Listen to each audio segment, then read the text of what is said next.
on behalf of humanity, on behalf of everyone, to all of ye who have turned out today in such large numbers. I know we've met people from Italy, people who travelled from Switzerland, from Sweden. We know that as we are assembled here, there's people organising in Dublin, in Brussels, for the first time in Oslo, and all around the world, because we represent the voices of truth, the voices of freedom, and the voices of resistance. And that is why Julian Assange is in that court.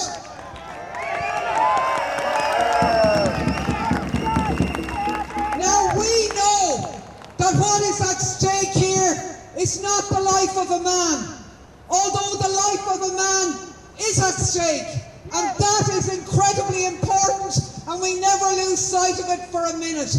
But more than that, it is the defence of freedom of speech, of freedom of association, a stance against the criminalisation of journalism. That is what we are here. And how absolutely outrageous is it that an exemplary journalist, and we heard the evidence in the court today, a journalist whose work in exposing war crimes, renditions, torture, criminality resulted in those awful things being changed and stopped, that he's the one in prison and the people committing that are walking the streets doing gigs for Israel or whatever the hell Tony Blair does.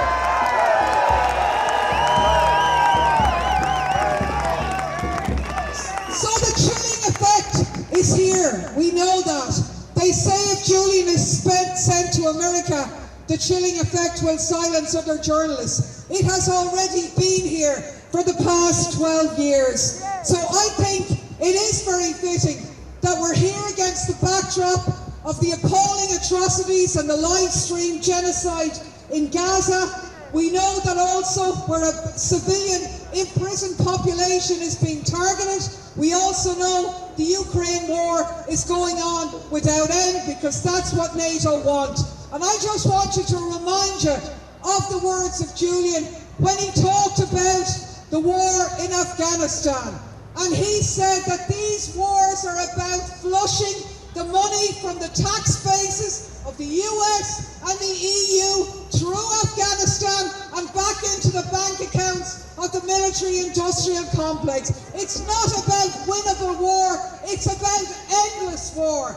How true he was.